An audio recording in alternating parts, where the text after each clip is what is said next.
Hello everyone, welcome back to our YouTube channel. Friends, today we are going to discuss part 2 of MCQs on Jammu and Kashmir Reorganization Act. Friends, if you are new to our channel, please do subscribe our channel. So question number 1 is, which section of Jammu and Kashmir Reorganization Act restrict Legislative Assembly on conduct of any judge of Supreme Court or High Court in the discharge of his duty? So mark your correct answer. So correct answer is option number A. Option number A is correct.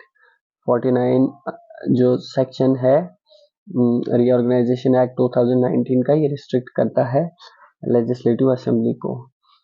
ठीक है, तो section 50 जो है वो restrict करता है court को कि वो इंक्वायर ना करे लेजिस्लेटिव असेंबली की कोई भी प्रोसीडिंग हो।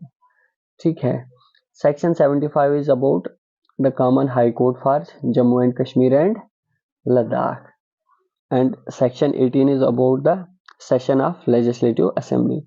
So let's move to question number 2. Question number 2 is, which section deal with the council of minister consisting not more than 10% of the total number of members in the legislative assembly? ठीक है, so mark your correct answer. So correct answer is option number B. Option number B is correct answer. ठीक है, तो ये इसमें जो है council of minister जो होंगे वो 10% से ज्यादा, नॉट मोर देन 10%। ठीक है, सो ऑप्शन नंबर ए 58 जो सेक्शन है वो it is about the appointment of LG of Ladakh. ठीक है, section number 10 is about the Lok Sabha member and section number 15 is about women, appointment of women in legislative assembly. Question number 3 is, under which section Lieutenant Governor appoint Advocate General for the Union Territory of Jammu and Kashmir? Your options are 79, 89. Option number C is 35 and option number D is 19. So correct answer इसका option number A 79 है। तो qualification क्या होनी चाहिए? He should be the जज of a high court. ठीक है, तो let's move to question number 4. Question number 4 is, central laws will be applicable to Jammu and Kashmir under which section of Jammu and Kashmir Reorganization Act? Central laws जो है applicable होंगे Jammu and Kashmir के किस section के through? So mark your correct answer. Option number C is correct answer.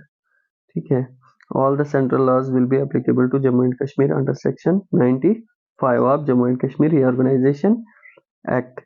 ठीक है, देखिए section 87 जो है टैक्सेशन के रिलेटेड है, इनकम टैक्स वगैरह।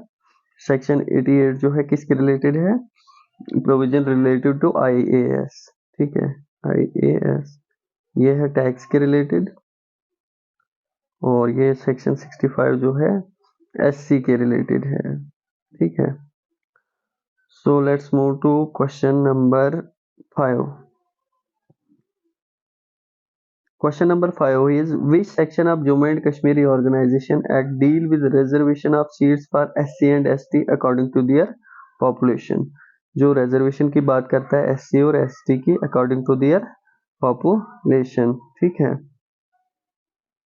so correct answer will be option number B.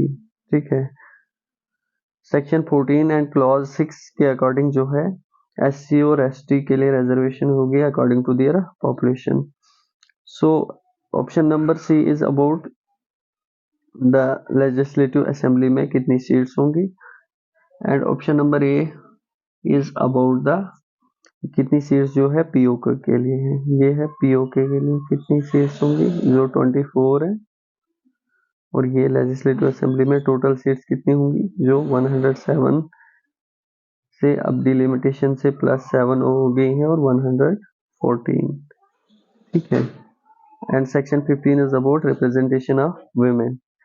ठीक है, so let's move to question number 6.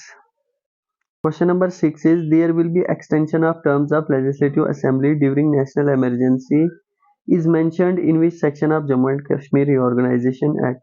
जो legislative assembly की term जो 5 year है उसमें extension हो सकती है किस section के through?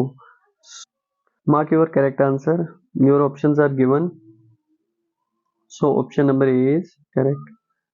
सेक्शन 17 क्लॉज फर्स्ट में जो है ड्यूरिंग नेशनल इमरजेंसी जो है लेजिस्लेटिव असेंबली की टर्म को बढ़ाया जा सकता है, ठीक है। So let's move to question number 7।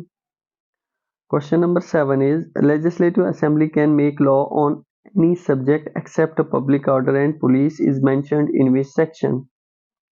Mark your correct answer. Legislative Assembly जो है law किसी भी subject पे बना सकती है except public order and police पे। ये किस section में mention है? So option number A is correct answer. Section 32 and clause first. Let's move to question number 8. Question number 8 is J&K Reorganization Act 2019 came into force on, बहुत easy question है। So correct option is option number A. Option number A is correct answer। 31 अक्टूबर 2019 में जो है ये force में आया, ठीक है। Question number 9 is the article of the Indian Constitution under which the UT of Jammu and Kashmir shall be administered is, कौन सा आर्टिकल इंडियन कॉन्स्टिट्यूशन है जिसके अंडर जो है जम्मू एंड कश्मीर यूटी को एडमिनिस्ट्रेट किया जाएगा? Mark your correct answer. Correct answer is option number A, article 239 A is the correct answer. Question number 10 is J&K Reorganization Act 2019 provides dash dash number of seats to JKUT in Lok Sabha, ठीक है। J&K Reorganization Act में कितने जो है जो seats है वो लोकसभा के लिए जम्मू एंड कश्मीर में है, कितनी सीट्स जो है लोकसभा की जम्मू एंड कश्मीर में है? So mark your correct answer. So option number C is correct answer, ठीक है। 5 सीट्स लोकसभा के लिए हैं और राज्यसभा के लिए 4 है, लद्दाख के लिए 9 सीट, ठीक है। और लोकसभा जम्मू एंड कश्मीर के लिए 5 और लद्दाख के लिए 1 है, ठीक है। आई होप आपको ये हमारी लेक्चर सीरीज पसंद आई होगी। तो अगर आप चैनल पे नए हैं तो please do subscribe our channel. Thank you, have a good day.